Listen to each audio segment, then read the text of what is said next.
What is up, Retro Maniacs? My name is Mike, his name is EP, and his name is Joe, and we are here to give you 3 more cards you need to have in your PC.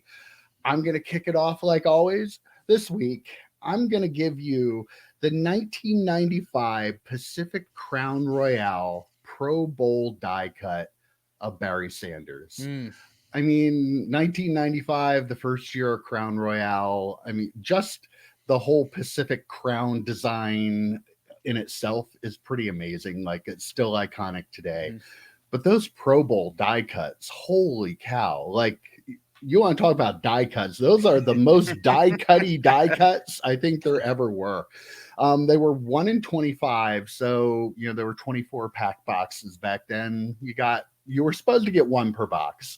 You have 20 in the set. So you're talking like a case, 1 per case to pull any particular player. And it's like a pretty consistent $20 card on eBay. So absolutely. They're tough to get in good shape because with all the die cutting, obviously there was a lot of ripping and chipping in the production process. But like, think about that today. Like, they still can't do that today. Right. And they were trying it almost 30 years ago. So just an iconic card. And that's my card this week. The greatest thing about that is I was looking up Pacific stuff for my card this week as well. And I love that they did 1 per 25 packs and they were 24 pack boxes.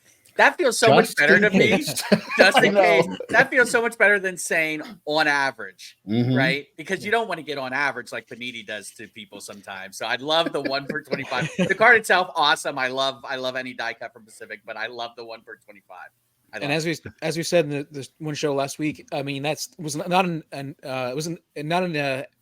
cheap, if I remember correctly. Yeah, prices. Was not cheap. Still isn't cheap, actually, too. Yeah. I've looked at boxes of that, and no, probably not getting them. All right, EP, what's your card this week? I have a 1996 Upper Deck SP Holo View. I can see if we can get there with a hologram built in. It was an insert set. This is a Joey Galloway, and it was you can get one for $1.99. It's number 19 in the set. There's 48 cards in the set, and it's just a really cool card.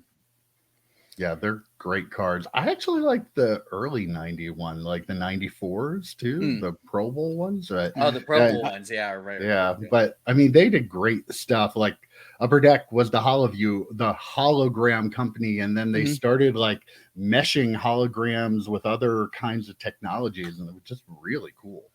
And Joe had the CDs a couple weeks ago. Like, we talked about their innovation, and that there's another example of it. Yeah, and they were kind of 3D-ish too. Like, they weren't exactly like the Spider-Man Venom I had last week, but they had some depth to them. It wasn't just a normal hologram. It's tough to make it show up. But if like the actual photos, like the scans, are actually really, really pretty good. Very cool. All right, Joe, what's your card this week? All right, 2 Pacific cards. I mean, it feels right, doesn't it? It does, yeah. 1999 Pacific. This is going to be a Super Bowl champion, Tony Horn rookie card. Tony Horn, great kick returner for the St. Louis Rams. Such a valuable card, too. Super valuable card. He had 2 kick returns that season, 1 in the playoffs that helped him get to the Super Bowl. And there's this other guy on it, this Kurt Warner? Kirk Warner? Is it Kurt with a C? Kurt. Is it the Seattle running back? No. Yeah, I don't remember. Kurt Warner rookie card. This one, for some reason for me, this was the one I remember back in 1999 chasing.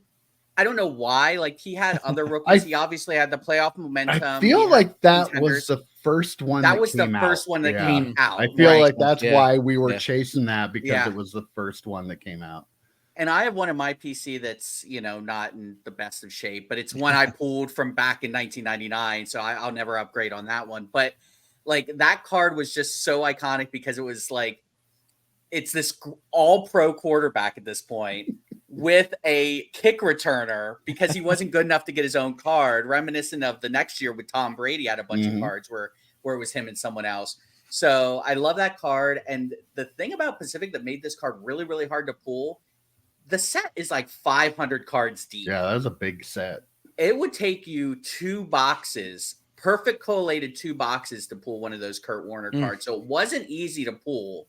And you can still get them relatively cheap. I saw raw ones for like $5. You can get like a really nice graded one for under $50. So like, I don't know. For me, when I think 1999, as much as we make fun of that quarterback class, Kurt Warner really did. He was the guy that everyone was chasing later into that season because he was in a couple of sets later on. But that was the first. That was the one that sticks in my mind as a Kurt Warner rookie card. Yeah, I have great memories of trying to chase that card too, because he didn't have he didn't start the year, and Trent Green got injured that year, and then he took over and just went nuts. And we will rally behind Kurt Warner, and we will play good football. In the yes, we will, Dick Vermeil. It's crazy though, like to think about. It's kind of like Brock Purdy last year, like a little bit, yeah. Somebody's playing well, but you don't even really have anything to go get of him. So right. Just they're very similar situations. We'll see if Brock Purdy ends up being a Hall of Fame quarterback, just like Kurt Warner. Yeah, we'll see.